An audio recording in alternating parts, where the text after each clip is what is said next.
നന്മ നിറഞ്ഞവരെന്ന് പേരെടുത്തതാണ് കോഴിക്കോട്ടെ ഓട്ടോ തൊഴിലാളികൾ. അത്തരം കഥകളിൽ നിന്ന് കാര്യങ്ങൾ അല്പം മാറുന്നുണ്ടോ?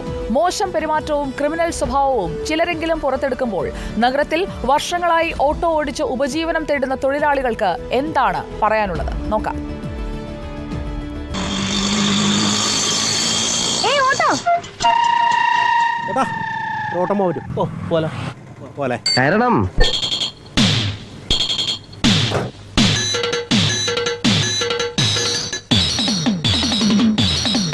നന്മ നിറഞ്ഞവരാണ് കോഴിക്കോട്ടെ ഓട്ടോ തൊഴിലാളികൾ എന്നുള്ള കഥകളാണ് നമ്മൾ എല്ലായ്പ്പോഴും കേട്ടിട്ടുള്ളത്.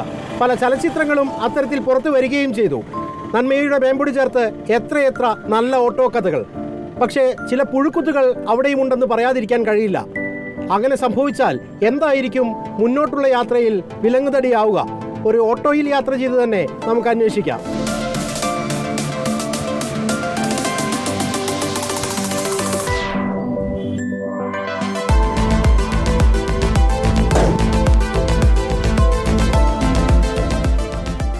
ഞാൻ ഒറ്റ കാര്യം ചോദിക്കാൻ വന്നാൽ വേറെ നിങ്ങളെ ബുദ്ധിമുട്ടിക്കുന്ന കാര്യമൊന്നുമല്ല.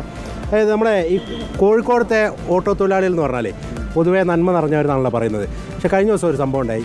ഒരു ഓട്ടോ ഡ്രൈവർ നമ്മുടെ നഗരത്തിൽ നിന്ന് ഒരു പ്രായമായ സ്ത്രീയുടെ മാല പൊട്ടിച്ചു. അവരിപ്പം കഴുത്തിനൊക്കെ പരിക്കുപറ്റി ആശുപത്രിയിൽ അഡ്മിറ്റാണ്.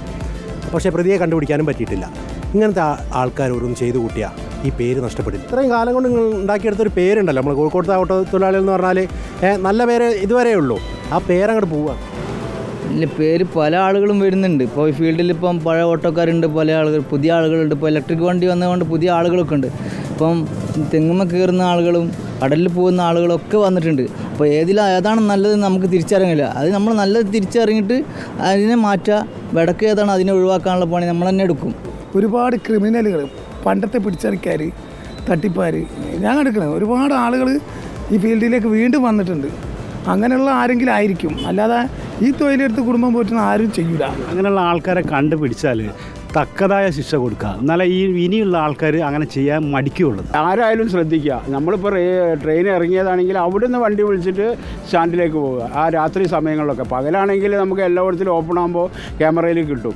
അതാണ് ഇപ്പോൾ ഉണ്ടായത്. ഇപ്പോൾ ന്യൂസൊക്കെ ഞങ്ങൾ കേട്ട് അതിപ്പോൾ എങ്ങനെയെങ്കിലും അയാളെ കണ്ടുപിടിക്കുക, തക്കതായ ശിക്ഷ. ഇനി ആ വണ്ടി ഓടിക്കുക, ഇങ്ങനത്തെ ആൾക്കാർക്ക് ആ വണ്ടി ഓടിക്കാനുള്ള ഒരു ഇത് ഉണ്ടാകരുത്. നമുക്ക് കയ്യിൽ നിന്ന് സഹായം ചെയ്ത് കൊടുക്കുക, അല്ലാണ്ട് ഉപകാരം ചെയ്യരുതെന്നുള്ള ഒരു മനസ്സാണ് നമുക്ക് അധികം ഓട്ടക്കാരുള്ളത്. അതിൽ 10% ഉണ്ടാവും അങ്ങനെയൊക്കെ. അതങ്ങ് നമുക്ക് പറയാൻ പറ്റില്ല. നമ്മുടെ പേര് കൂടി പോകും. അത്ര തന്നെ.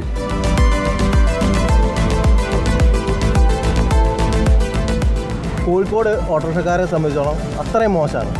നൗഷാദിനെ നിങ്ങൾക്ക് അറിഞ്ഞൂടെ?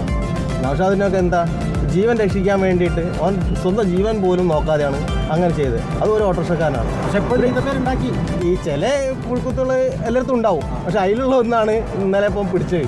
നന്മ നിറഞ്ഞ കഥകളിൽ മാത്രം കേട്ട ഓട്ടോ തൊഴിലാളികളെ ആരെങ്കിലും ബോധപൂർവം ചീത്തയാക്കാൻ ശ്രമിക്കുന്നുണ്ടെങ്കിൽ അതിന് ഞങ്ങളൊന്നും ഉത്തരവാദികളല്ല എന്നുള്ളതാണ് ഇവരുടെ പക്ഷം. ഒപ്പം തന്നെ അത്തരം പുഴുക്കുത്തുകളെ എടുത്തു കളയാൻ ആദ്യ പരിഗണന നൽകുന്നതും കോഴിക്കോട്ടെ ഓട്ടോ തൊഴിലാളികൾ തന്നെയായിരിക്കും. ആ കാര്യത്തിൽ ഇവർ നൽകുന്ന ഉറപ്പ് ഒരുപക്ഷെ എനിക്കും മുന്നോട്ട് വയ്ക്കാൻ കഴിയും. വീഡിയോ ജേർണലിസ്റ്റ് ഷബീർ വടക്കേങ്ങരയ്ക്കും ഞങ്ങളുടെ സ്വന്തം സാരഥി സുഖിലേഷിനുമൊപ്പം reporter Deepak Malayamma, in reporter, Kozhikode.